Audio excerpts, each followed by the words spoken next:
Hello दोस्तों। मैं सुबह कुमार। दोस्तों 65th बीपीएससी का जो हैंड रिटेन नोट्स आता था दोस्तों, उसके करंट अफेयर्स के कुछ पार्ट छूट गए थे, तो उसको मैं पूरा करने की कोशिश कर रहा हूं दोस्तों। आज उसके क्रम में भारत मालदीव का रिलेशंस है दोस्तों। इसके रिलेशंस के बारे में बताने से पहले मैं कुछ इंपॉर्टेंट्स बात बता देता हूं दोस्तों कि मेरा एक बीपीएससी 40 डेज ग्रुप चल रहा है दोस्तों, और उसमें 40 दिन का आपको डेली है जो आंसर राइटिंग का ग्रुप है। और उस ग्रुप में एक ग्रुप ऑलरेडी रन कर चुका है, दूसरा ग्रुप को ओपन किया गया है। अगर आप उसमें आना चाहते हैं तो आ सकते हैं। आप फॉर्मेट देख सकते हैं, रिव्यू का एक फॉर्मेट है जो मैंने यूट्यूब पे डाल दिया है दोस्तों। तो ऐड होना चाहते हैं तो आप है जो कमेंट बॉक्स में जाकर टेलीग्राम नंबर पर कांटेक्ट कर सकते हैं। 65th के लिए 40 दिन का आपका एक पैकेज रखा गया है, जिसमें 40 दिन का बेहतरीन क्वेश्चंस का आपको प्रैक्टिस कराया जा रहा है। उसका रिव्यू आपके कॉपी पर ही होगा और आप है जो उसमें मिल सकते हैं। चलिए दोस्तों आगे हम बढ़ते हैं। आज दोस्तों भारत मालदीव करके आपका एक टॉपिक है, उस टॉपिक के पर चर्चा करेंगे। काहे कि भारत के पड़ोसी देश के बारे में जो आजकल क्वेश्चंस बीपीएससी ने टच करना चालू कर दिया है। पिछले बार भूटान नेपाल जो टच किया था, इस बार हो सकता है कि आपको कोई एक मालदीव ले ले या म्यांमार ले ले या श्रीलंका ले ले या पाकिस्तान ले ले, तो इसी में से। लेकिन मैंने वीडियो ऑलरेडी डाल दिया दोस्तों, आप है जो करंट अफेयर्स में जाकर देख सकते हैं दोस्तों। भारत मालदीव का रिलेशंस दोस्तों, हिंद महासागर का एक छोटा सा देश है जो आपका है जो मालदीव है, और भारत के लिए बहुत ही महत्वपूर्ण है। महत्वपूर्ण इसलिए है दोस्तों कि जो भारत की रणनीतिक रूप से जो मालदीव जो है, एक सुरक्षा के मामले में, एक अंतर्राष्ट्रीय संगठन में भारत का सहयोग के मामले में जो बात की जाती है, चाहे भारत का सांस्कृतिक और आर्थिक विरासत, उसके रूप में भी है जो मालदीव को देखा जाता है दोस्तों। तो मालदीव के बारे में आइए दोस्तों। ये 1965 में दोस्तों आज़ाद हुआ था। इससे पहले यहाँ ब्रिटिश का शासन था। 1965 में एक संप्रभु राष्ट्र बना जो मालदीव बना। वो है जो इस्लामिक स्टेट है दोस्तों। वहाँ इस्लाम की प्रधानता है, इस्लामिक देश है, उसकी प्रधानता दी गई है। वहाँ की भाषा है दोस्तों जो दिवेही भाषा है। वहाँ की जो भाषा है जो दिवेही है। और ये है दोस्तों कहाँ पर पड़ता है, ये आपका यहाँ पर है जो मालदीव है, मालदीव। और यहाँ पर है जो मिनिकॉय है, यहाँ लक्षद्वीप है। आप जानते हैं दोस्तों कि 8 डिग्री जो यहाँ पर थोड़ा सा जब मैपिंग कर रहे हैं तो आपको बता देते हैं, 8 डिग्री जो चैनल है दोस्तों मालदीव से मिनिकॉय, और मिनिकॉय से लक्षद्वीप है जो आपका 9 डिग्री चैनल है। तो थोड़ा सा इसको समझने के लिए हमें जो यहाँ पर बता दी है दोस्तों। और भारत के लिए महत्वपूर्ण क्योंकि है दोस्तों कि हिंद महासागर में अवस्थित है। और अब चाइना का जो डेप ट्रैप नीति है दोस्तों, ऋण जाल की नीति में मालदीव की जो माले जो पोर्ट है उसको है जो लिया है, और भारत तो वहां पर है जो काउंटर करने की कोशिश कर रहा है। इसीलिए भारत के प्रधानमंत्री ने अपनी पहली विदेश यात्रा है जो जो नरेंद्र मोदी थे जो मालदीव में किए थे, और वहां के जो जो राष्ट्रपति थे मोहम्मद साले, वो भी अपनी पहली विदेश यात्रा है जो भारत में की थी। तो दोनों के बीच में इंटर कनेक्शन कॉपरेशन की जो स्थिति बनी दोस्तों, भारत के लिए इसीलिए महत्वपूर्ण है। और इसका जो प्रीवियस इतिहास भी रहा है, आप उसको हम आगे बताएंगे। और इसका करेंट पार्ट है जो लास्ट में डाला गया है। जनसंख्या दोस्तों 3,75,000 के आसपास, मैंने 4 लाख के आसपास उसकी जनसंख्या है।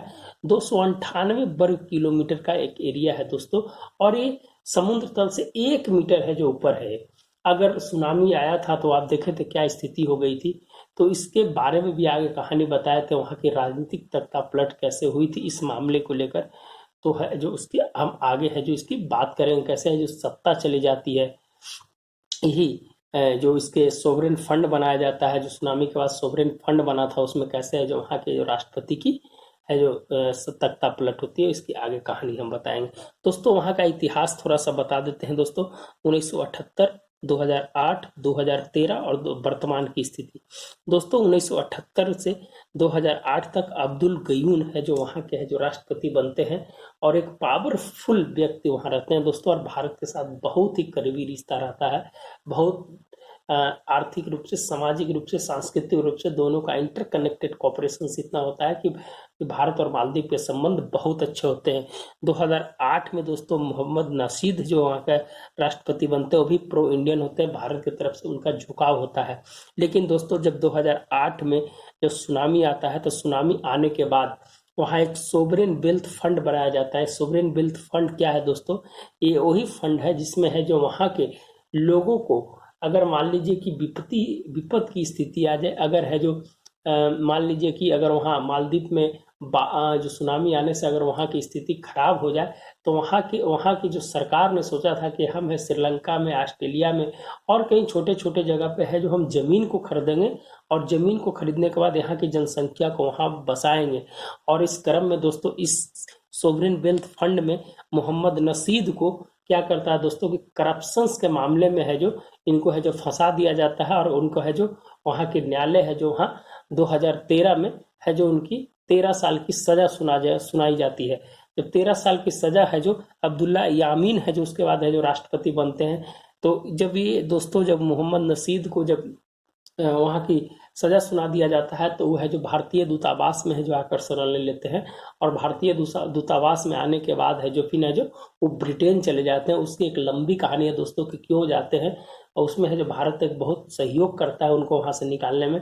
और यही है जो पहली बार है जो मालदीव में भारत के उच्चायुक्त जो वहाँ पर है, वहाँ पर पहली बार है जो सम्मन जारी किया गया था वहाँ के राष्ट्रपति, वहाँ के ब्यूरोक्रेट्स जो है उनके द्वारा। ये है जो आपने गलत गतिविधियों के कारण एक संप्रभु देश को है जो आपने इंटरफेयर किया, वहाँ के आंतरिक चुनाव और आंतरिक न्यायपालिका पर है जो आपने सवाल उठाया है। तो यह दोस्तों एक अलग पार्ट है, बहुत डीपली की पार्ट है, उसको आपको वहाँ तक नहीं जाना है। आपको हम एक समझा दिए थे कि कहाँ तक क्या हुआ है। फिर दोस्तों 2013 में यहाँ इसके बीच में मोहम्मद वहीद भी बनते हैं दोस्तों, लेकिन उनका कार्यकाल बहुत छोटा होता है, लेकिन वह जो उनकी कार्यकाल को हम नहीं बताए हैं। फिर 2013 में ये अब्दुल्ला यामीन बनते हैं दोस्तों, ये प्रो है जो चाइना साइड का रहते हैं और है जो अब्दुल गयून के ही है जो कोई रिश्तेदार होते हैं उनके। तो जो यामीन होते हैं दोस्तों ये प्रो है जो चाइना होते हैं। चाइना है जो भारत को है जो बताता है कि भारत है जो अपना बड़े भाई की भूमिका में मालदीव को हमेशा शोषण किया है, इसीलिए है जो इनका रुख है जो पाकिस्तान और चाइना की तरफ बढ़ जाता है और है जो इन्वेस्टमेंट है जो वहाँ से फ्री ट्रेड एग्रीमेंट कर लेता है दोस्तों मालदीव। तो ये है जो कुछ भारत के लिए अच्छा काल 2013 के आसपास वाला नहीं रहा था दोस्तों।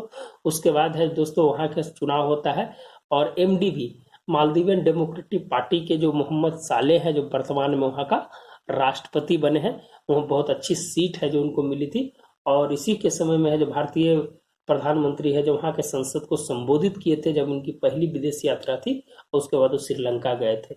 और ये थोड़ा सा टाइमलाइन था दोस्तों। टाइमलाइन बताने का मेन कारण था कि आप है जो इस चीज को थोड़ा समझ जाए और थोड़ा सा आपको 4 पेज ही लिखना है तो 4 पेज ही जैसा है जो आपको है जो पूरा कंटेंट है जो आपको दिया जाएगा। दोस्तों रणनीतिक महत्व क्या है भारत और मालदीव के लिए? समुद्री मार्ग द्वारा आतंकवादी गतिविधियों पर रोक। अगर हम मालदीव के साथ संबंध अच्छा रहेंगे तो जो इंटेलिजेंस इनपुट्स है वो सही रूप से मिलेगा और जो भारत का जो रूट है, ट्रेड रूट है, उस रूट में अगर किसी भी तरह का प्रॉब्लम ना हो, इसके लिए है जो मालदीव हमारे लिए बहुत इंपॉर्टेंट है। चीनी प्रयास को अलग करना। दोस्तों अगर मालदीव के साथ हमारा अगर संबंध अच्छा रहता है तो चीनी का जो दबदबा है उसको है जो कम करने में है जो हमको मदद मिलेगी और भारत के साथ सुझाव है जो अच्छा होगा। सैन्य अभियान के लिए महत्वपूर्ण। भारत और अब इसके मालदीव में जो हमेशा इक्विबेरियन एक सैन्य अभ्यास होता है दोस्तों भारत के साथ और मालदीव के सैन्य अभ्यास जो होता है दोनों के बीच, तो एक है जो दोनों के देश है जो दोनों देश के बीच में जो है एक रणनीतिक महत्वपूर्ण है। इस सेना का आदान प्रदान और सेना की दक्षता को एक दूसरे को पहचानना दोनों के राजनीतिक महत्व को है जो दर्शाता है और उसकी पॉजिटिविटी को दिखाता है। पीपुल टू पीपुल कनेक्शंस, हम दोनों के बीच की स्थिति, पीपुल से पीपुल कनेक्शंस, लोगों से लोगों के बीच वार्तालाप तो अगर होगी तो हमारे जो संस्कृति है, हमारा जो सामाजिक सरोकार है, हमारा मेल जोल है जो वहाँ के लोगों के द्वारा है जो चलता रहेगा और वह है जो हमारे रणनीतिक साझेदार के रूप में है जो मालदीव है जो एक महत्वपूर्ण भूमिका है जो निभा सकता है। तटीय भागों की सुरक्षा के लिए भी बहुत इंपॉर्टेंट है दोस्तों दोनों देशों के लिए। तो कुछ ऐसे है जो रणनीतिक महत्व थे दोस्तों जिसको है जो बताना जरूरी था आप इसको देख सकते हैं। कुछ अगर नया हो तो उसको ऐड भी कर लीजिएगा। अगर अच्छा लगे तो आप सब्सक्राइब भी कीजिएगा दोस्तों। आर्थिक संबंध क्या है दोस्तों? 1981 में है जो आपका ट्रेड एग्रीमेंट हुआ था, जिस समय यहाँ राजीव गांधी थे प्रधानमंत्री, उनके समय में है जो ट्रेड एग्रीमेंट हुआ था। वो एग्रीमेंट भारत के साथ है जो शिक्षा, स्वास्थ्य सभी के क्षेत्र में हुआ था। और वर्तमान की जो स्थिति है दोस्तों, 700 करोड़ रुपया का व्यापार होता है। क्या कि मालदीव है जो टोटल है जो आयात करता है, क्या कि वहाँ कुछ निर्यात नहीं करता, क्या कि उसकी पूरी इकोनॉमी है जो पर्यटन पर निर्भर होती है। और पर्यटन पर निर्भर होने के चलते भारत के साथ है जो एक अच्छा रिलेशन है। और करीब करीब बहुत लोग हैं जो मालदीव जाते हैं भारत के लोग, और उनके पर्यटन को बढ़ावा देते हैं। और भारत के साथ भी है जो पर्यटन के मामले में मालदीव है जो हमेशा सहयोग की भूमिका में दिखाई देता है। पर्यटन एवं मत्स्य व्यापार, पर्यटन एवं मत्स्य व्यापार के बारे में बता दिए दोस्तों कि एक हिंद महासागर समुद्र का किनारे वाला बसा देश, वहां पर मत्स्य पालन, ब्लू इकोनॉमी की ज्यादा है चिंता हो सकती है। ब्लू इकोनॉमी बहुत बड़ी इकोनॉमी है दोस्तों आज के समय के लिए, इसलिए पर्यटन एवं मत्स्य व्यापार के लिए महत्वपूर्ण है दोस्तों। एसबीआई ने 1974 में है जो अपना सब शाखा भी वहाँ खोला था, और वहाँ के लिए है जो एक आर्थिक पैकेज के रूप में भी है जो वहाँ एक काम किया था एसबीआई 1974 में, जब है जो मालदीव में है जो अपनी पहली शाखा है जो वहाँ पर खोला था। शिक्षा, नवीकरणीय ऊर्जा, कचरा प्रबंधन में है जो हमेशा है जो सहयोग किया है भारत है जो उसको आर्थिक रूप से है जो सहयोग किया, इसीलिए वित्तीय विकास संस्थान और तकनीकी संस्थान की है जो स्थापना की गई है वहाँ। दोस्तों भारत के जो ताज ग्रुप, टाटा और रेजिडेंट ग्रुप का सहयोग है जो हमेशा है जो व्यापार को बढ़ावा देने में है जो हमें मालदीव की बहुत बड़ी सहायता की है। तो कुछ ऐसे आर्थिक संबंध थे दोस्तों जिसको है जो आप है जो देख सकते हैं। सांस्कृतिक संबंध, भारत के सांस्कृतिक प्रभाव का गहरा संबंध रहा है वर्तमान समय से, जब से मालदीव की 1965 से और अभी तक की जो सांस्कृतिक विरासत है, सांस्कृतिक प्रभाव है, उसका है जो डीपली कनेक्टेड रहा है एक दूसरे के साथ। वेशभूषा हो, संस्कृति हो, नृत्य हो, सभी के मामले में है जो भारत के परंपरा का है जो उन्होंने सम्मान किया है। और मालदीव है जो भारत है जो हमेशा है जो भारत भी है जो उसका परंपरा का सम्मान किया है दोस्तों। तो इसी के साथ दोस्तों है जो Indian council of culture relations की स्थापना की गई। एक दूसरे का आदान प्रदान किया गया, लोगों के बीच है जो भावनाओं का रचनात्मक प्रवाह किया गया कि हाँ एक दूसरे की संस्कृति का विकास कैसे होगा। संगीत, नृत्य, वेशभूषा से प्रचलित एवं सम्मान की भावना। 26,000 भारतीय है जो दोस्तों वहां पर है जो, और दूसरी प्रवासी समुदाय है दोस्तों वहां पर। तो एक बहुत बड़ी समुदाय है जहां पर 4 लाख की जनसंख्या और 26,000 भारतीय, तो एक दूसरी भारतीय प्रवासी के रूप में है जो उसको देखा जाता है, और सम्मानजनक स्थिति में देखा जाता है। कुछ तनाव के मुद्दे होते हैं, हर एक देश के साथ होते हैं, वो भी है, उसकी आगे हम चर्चा करेंगे। वर्तमान संबंध में दोस्तों क्या है, प्रधानमंत्री का पहला विदेशी जो दौरा हुआ था, उसके बाद $1.4 बिलियन की है जो सहायता है जो उसको दिया गया था। वर्तमान संबंध में आप है जो वर्तमान में इस चीज को लिख सकते हैं। मालदीव के विकास में भारत है जो हमेशा साझेदार के रूप में काम किया है। $100 मिलियन का स्टैंड बाय क्रेडिट सुविधा दिया गया है। स्टैंड बाय क्रेडिट सुविधा ये होता है दोस्तों कि किसी भी देश को जब मदद किया जाता है तो उस पर ऋण का है जो कोई चार्ज है जो नहीं लिया जाता, और जब जरूरत हो उसको एक समय में टाइम लाइन में है जो उसको लौटाना रहता है, उस पर ब्याज है जो नहीं दिया जाता है, लिया जाता है। आतंकवाद पे हमेशा समर्थन है जो मालदीव ने किया है दोस्तों।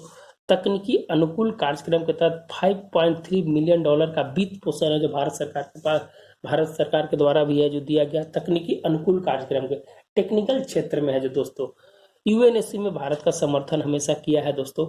और अभी एक वर्तमान की स्थिति में दोस्तों की मालदीव है जो राष्ट्रमंडल से बाहर हो गया था, लेकिन अभी है जो चोगम में होने वाला, जो चोगम रवांडा में होगा दोस्तों, उसमें है जो फिर इसकी सदस्यता है जो दे दी जाएगी है जी। इसकी घोषणा है जो कॉमनवेल्थ के द्वारा है जो राष्ट्रमंडल के द्वारा है जो कर दिया गया है। तो आप है जो इसको भी एक ऐड कर सकते हैं। सार्क और बिमस्टेक में अहम भूमिका है इसका। मालदीव के साथ भारत का अच्छा रिलेशंस रहा है, इसके लिए है जो भारत हमेशा है जो इसको अंतर्राष्ट्रीय मंच पे है जो इसको है जो बात है जो इसकी समर्थन करने की कोशिश किया, वो भी है जो समर्थन। कुछ ऐसे समय आया जहां पर है जो मालदीव से रिलेशंस खराब हुए, वो 2013 के आसपास में जब अब्दुल्ला यमीन थे, उस समय जो थोड़ा सा रिलेशन से जो खराब हुआ। स्कॉलरशिप और पुलिस प्रशिक्षण में भारत की जो वर्तमान भूमिका है उसको है जो आपको बताना है। एविएशन सेक्टर मुंबई दिल्ली माले, इसके बारे में भी आपको बताना है।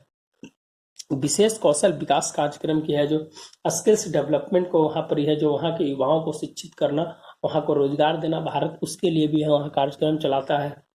ऑपरेशन संजीवनी, कोविड-19 में भारत, मालदीव, म्यांमार और भारत के अन्य पड़ोसी देश के माध्यम से ऑपरेशन संजीवनी चलाया गया, जिसमें है जो वहाँ है जो दवाई का सप्लाई और बहुत सारी चीज़ है जो ऑपरेशन संजीवनी के माध्यम से किया गया। कोविड-19 के समय, वर्तमान समय में ऑपरेशन रेल है जो INS दीपक जो था उसके माध्यम से, जो फ्लीट था उसके माध्यम से जो वहाँ पानी की जब कमी आ गई, जब सुषमा स्वराज जी जब विदेश मंत्री थे, तो ऑपरेशन रेल नीर है जो कलकत्ता में वहाँ से भेजा गया और वहाँ है जो वहाँ पर इस चीज़ की पूर्ति की गई। तो दोस्तों हमेशा भारत है जो साझेदार रहा है मालदीव का, इसीलिए दोनों का रिलेशंस भी है जो वर्तमान समय में अच्छे हैं और भारत के लिए एक बहुत बड़ा महत्वपूर्ण साझेदार, आर्थिक रूप से, सामाजिक रूप से, सांस्कृतिक रूप से है। फिर स्वास्थ्य समझौता में किया गया है दोस्तों। स्वास्थ्य समझौता में हुआ जो टेलीमेडिसिन और जेनरिक दवाओं का है जो आपूर्ति करना, यह जो भारत के मद्देनजर एक महत्वपूर्ण है, इसके कारण है जो मालदीव है जो वर्तमान समय में स्वास्थ्य समझौता पे है जो हस्ताक्षर किया है। नौसेना का संयुक्त अभ्यास बताया है दोस्तों। ध्रुव हेलीकॉप्टर है जो 2014-15 में है जो भारत है जो वहाँ की नौसेना को निगरानी करने के लिए दिया था। सार्क उपग्रह, जो अभी सार्क देशों के लिए जो उपग्रह है जो बनाया है, इसमें है जो सबका साथ सबका विकास का जो स्लोगन दिया गया था, उस है जो जितने भी पड़ोसी देश है उस अगर सैटेलाइट नहीं बनाते हैं तो सार्क उपग्रह के माध्यम से आपदा प्रबंधन, जो भी प्रॉब्लम है उसको है जो उससे सॉर्ट आउट किया जा सकता है। सार्क ऑपरेशन कैक्टस दोस्तों है जो राजीव गांधी के समय में हुआ था, जो लिट्टे ने वहाँ पर है जो 80 आतंकवादी ने है जो मालदीव पर है जो हमला किया था और उस समय 1600 ट्रूप्स है जो भारत की तरफ से है जो भेजा गया था और एक ऑपरेशन कैक्टस के माध्यम से मालदीव को है जो बचाया गया था। तो है जो ऑपरेशन कैक्टस की भी चर्चा है जो वर्तमान समय में कर सकते हैं दोस्तों। फिर है दोस्तों तनाव के कुछ प्रमुख बिंदु हैं। तनाव के बिंदु है दोस्तों की कहाँ कहाँ है, तो भारतीयों को गिरफ्तार करना, बिना वजह के जो गिरफ्तार कर लिया जाता है, इसके कारण है जो वहाँ की शिकायत आती रहती है, वहाँ की एम्बेसी में शिकायत होता है कि बिना मतलब के है जो भारतीयों को गिरफ्तार किया जाता है, उससे पैसा वसूला जाता है, तो कहीं कहीं तनाव का बिंदु है। पासपोर्ट संबंधी समस्याएं, पासपोर्ट संबंधी समस्या कि जो भी है जो यहाँ से शिक्षा, स्वास्थ्य या किसी भी क्षेत्र के लिए अगर वहाँ जाते हैं तो उनकी है जो पासपोर्ट है जो उनकी जो वीज़ा अगर ख़त्म हो जाती है तो उनके शैक्षणिक जो डिग्री होती है उसको रख लिया जाता है। तो कहीं ना कहीं कुछ तनाव के बिंदु भी हैं दोस्तों। और अगर एक दिन वीज़ा अगर रिन्यूअल हो गया, फेल हो गया, तो उसके लिए 15,000 जो मालदीवियन रुपये है वो है जो उसके चार्ज लगाया जाता है। तो इस पे है जो कुछ कुछ ऐसे पॉइंट्स जिसमें है जो भारत और मालदीव के साथ है जो बिगड़ते रिलेशंस के भी गवाह है, जो आप इसको देख सकते हैं। कामगारों को शोषण, वेतन नहीं देना और ज़्यादा काम कराना, ठेकेदारों का है जो वहाँ पर ज़्यादा सशक्त रहता है, जिसके कारण है जो कामगारों को पैसा नहीं मिलता है। $1,000 से ज़्यादा है जो ट्रांसफ़र पैसा नहीं कर सकते, इसके कारण यहाँ जो उनके परिवार है उनको है जो पैसा की कमी हो जाती है। तो ये सब कुछ ऐसे मुद्दे हैं जिसके कारण है जो भारत और मालदीव के साथ कुछ तनाव का बिंदु है। एक बहुत बड़ा GMR इंफ्रास्ट्रक्चर, एक वहाँ की जो हवाई अड्डा था उसको बनाने के लिए वो वित्तीय नीलामी उसको क्या बोला जाता है, जो उसको 511 करोड़ रुपया का है जो वहाँ पर एक वित्तीय नीलामी उसको नहीं बोला जाता दोस्तों, जो टेंडर निकलता है, देखिए भूल रहे थे, टेंडर के माध्यम से वो जो वित्तीय जो टेंडर था अंतर्राष्ट्रीय वित्त निगम, उसके माध्यम से है जो GMR इंफ्रास्ट्रक्चर जो भारत की कंपनी है वो है जो 511 करोड़ में उस टेंडर को लिया था। और उसके बाद वहाँ की जो अब्दुल्ला यामीन सरकार थी, उस सरकार ने इस टेंडर को राजनीतिक कारणों से है जो रद्द कर दिया था और उसमें है जो 230 मिलियन खर्च है जो ऑलरेडी है जो GMR इंफ्रास्ट्रक्चर कर दिया था। ये इंटरनेशनलाइज केस भी हुआ था। सिंगापुर उच्च न्यायालय में इसका केस जो चला था, तो उसमें GMR के पक्ष में फैसला दिया था, लेकिन फिर है जो वहाँ से फिर है जो जब वहाँ की जो सुप्रीम कोर्ट है या कि वहाँ के न्यायालय है कि एक संप्रभु देश को कोई भी आंतरिक मामले में हस्तक्षेप नहीं कर सकता। इसके कारण है जो ये एक बहुत बड़ा मुद्दा बना था दोस्तों भारत और मालदीव के बीच। तो वहाँ का जो जो टेंडर लिए थे, जो जीएमआर कंपनी ली थी, उसको लॉसेस का सामना करना पड़ा था। इसके कारण है जो तनाव के बिंदु है जो ज़्यादा कुछ है जो उस समय जो देखने को मिला था। इसलिए देखने को मिला था कि वो है जो एंटी इंडियन थे, अब्दुल्ला यामीन थे, एंटी इंडियन थे, जिसके कारण है जो भारत को इस समय की स्थिति से गुजरना पड़ा था। तो आप है जो निष्कर्ष लिख सकते हैं। आप भारत मालदीव के करीब करीब टोटल पॉइंट्स को आपने है जो हमने चर्चा कर दिया दोस्तों। आप है जो नए वीडियो के लिए आप इंतजार कीजिए। अगर वीडियो अच्छा लगता है तो लाइक कीजिए, सब्सक्राइब कीजिए, और अगर ग्रुप में ऐड होना चाहते हैं तो आप ऐड हो सकते हैं। टेलीग्राम नंबर पे आप कांटेक्ट कर सकते हैं। और करंट अफेयर्स के लिए या टोटल GS1 GS2 के लिए आप कंसल्ट कर सकते हैं। धन्यवाद दोस्तों, मिलते हैं नए वीडियो के साथ। धन्यवाद।